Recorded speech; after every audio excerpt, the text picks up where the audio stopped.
weeks into going all in on YouTube, and I'm so glad I did because I was considering stopping last year. Last year, I had about 90-ish subscribers, and in the last 2 weeks of being more intentional with YouTube, I've basically doubled my subscriber count. And even though I still have under 300 subscribers, I'm gonna explain why it's still worth it to continue on YouTube and make videos.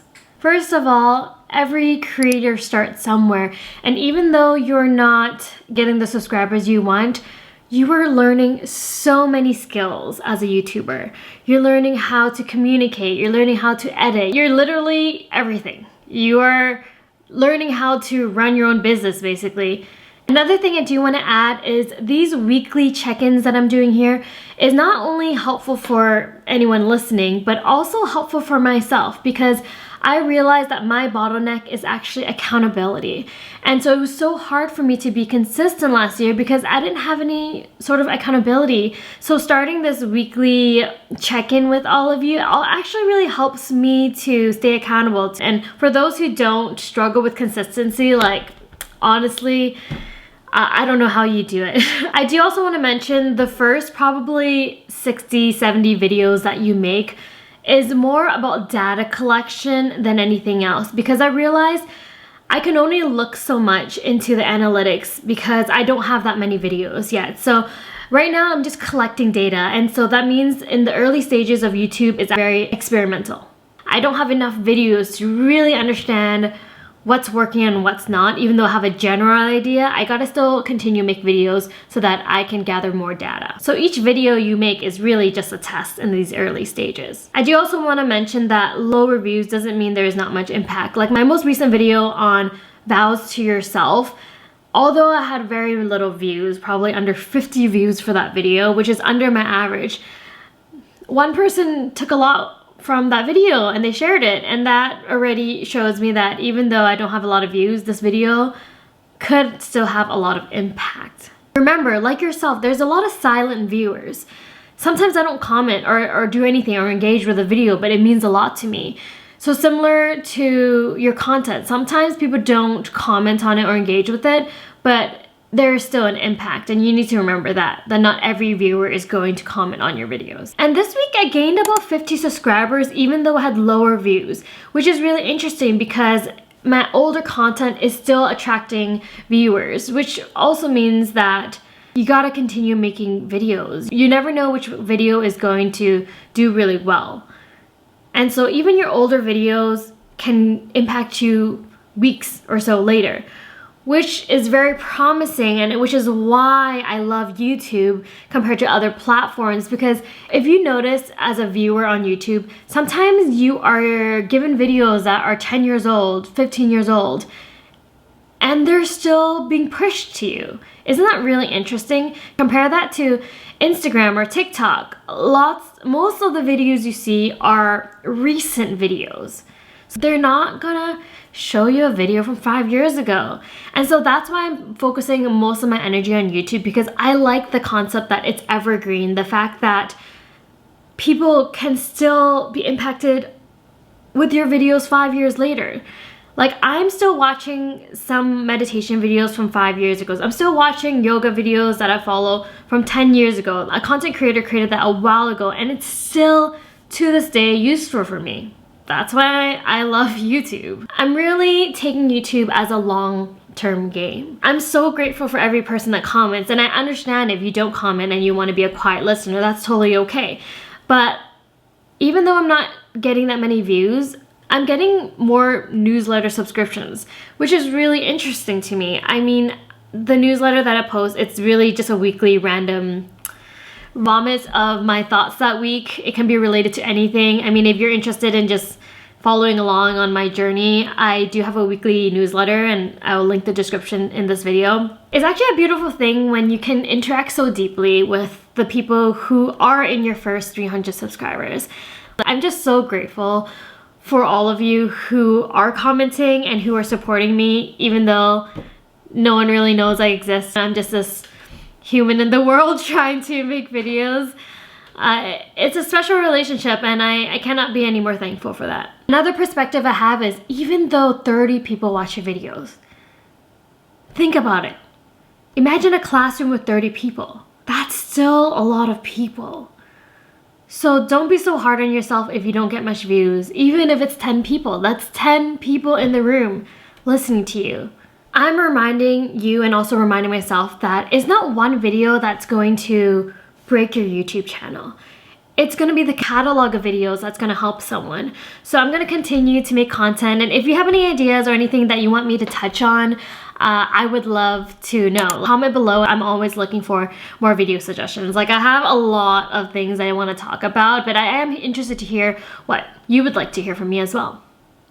And I realized, since I'm thinking of YouTube as a long-term game, remember, some big creators that you see now took years and years and years of videos with low views before they took off. Even Ali Abdul, who I think has, I don't know, like over 6 million subscribers now, he had over 50 videos with low views before he really took off. And that shows you that not only does it take a while, but also sometimes it's the skill building that takes a while. There's so much to being a YouTuber. It's going to take some time to figure out the right ingredients for that special secret sauce that will make your channel really grow.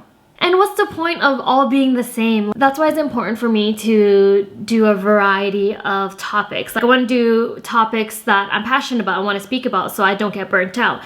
I want to do some evergreen topics, which means that it's going to continue giving value to my audience or anyone on YouTube in the long run. I think it's important to have a mixture of different types of content, right? Content to really nourish your current community. Maybe not a lot of people are searching it, but it really builds and nourishes the community you're in. So maybe a video sharing more about yourself might not really have high views because it's not a highly searchable content, but it's really nourishing your connection with your viewers. So I'm gonna try to dabble in and mix up the type of content I share just to give variety and so that you can, as a subscriber, get to know me more. Another thing I found really interesting is when I have just a random idea and I just film it right away, they seem to do really well. I noticed the difference between long form and short form. So with short form, I find that authentic content does really well. A lot of times I feel like when people are scrolling on shorts, there's a level of distraction or whatever that they're going through in that moment. Maybe they're numbing an emotional feeling. And so when there's authentic content that shows up that makes them not feel alone, that tends to do quite well. And then I feel like with long form content, it needs to have more structure. People are going on here to look for specific valuable content. So as I'm building my YouTube channel, I'm gonna try to have more structure for my long form videos. Not all the time, but like a little bit more is helpful. Although these weekly updates are not, I'm kind of just babbling, but that's okay. This is more for accountability and keeping you updated on what's going on. Even though you're not a big creator, I still think it's so worth it to continue doing this, because not only is this a kind of a personal journal on how I'm doing and what thoughts I'm having in this time in my life, but also it gives me the ability to connect with all these people. 200 people, that's a lot of people. So stop discrediting yourself just because you have under 100, under 200 subscribers or so. So if you're thinking of quitting, I encourage you to go back to why you started this. What was your reason for starting this? And how can you make this process more fun and exciting?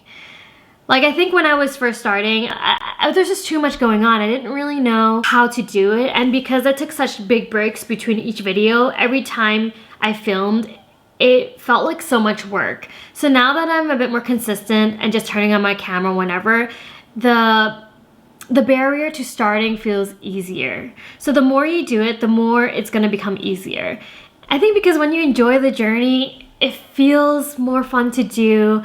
You're gonna come a little bit more natural on the camera, although I have to say, being natural on camera is a skill. So when you start, it's not easy. I notice a lot of YouTubers, when they start, they will kind of just sit, let me show you, like this, and stare completely into the camera and talk like this. Hey everyone, welcome to my channel. Like it's very unnatural. So you want to, I don't know, maybe do a few deep breaths and imagine yourself talking to a friend or talking to someone. It's going to take some practice. That's my perspective anyways. You're gonna talk and then you're gonna take a break to gather your thoughts. And then you're gonna talk. So it's okay to look away from the camera once in a while. It's gonna take some time to get natural on the camera. Again, emphasizing that there's a lot of skills that make YouTube hard. Some people are, for example, actors, and then they start YouTube and their channel blows up because they're already so good on the camera and they are so natural on the camera. So don't be so hard on yourself if you feel like this is hard. It is hard. Again, I encourage you to really think about your why. I've been having this inner feeling in me for the longest time that I just have so much to share. I've been collecting self-development content for over 15 years, and there's just so much I want to say. I have so many ideas that I want to share with you, and I know it's going to take some time, but my biggest bottleneck is accountability. If you're like me and you have something to share, keep going. Even if it impacts one person, it's worth it. So my 3 secret ingredients to YouTube is 1, figure out your why. Why are you on YouTube? If it's for money, unfortunately, I don't know. I don't know if you can last that long unless you have a lot of discipline, because I think you need quite a strong why. 2, how can you make this process more fun and sustainable for you? And 3, how are you going to keep yourself accountable for continuing on YouTube? If you made it to the end of this video, I just want to say thank you so much for watching. I hope it was helpful. If you want to follow along in this journey, then please subscribe to my channel and turn on the notification bell so you don't miss another video. Thanks so much for watching. Bye.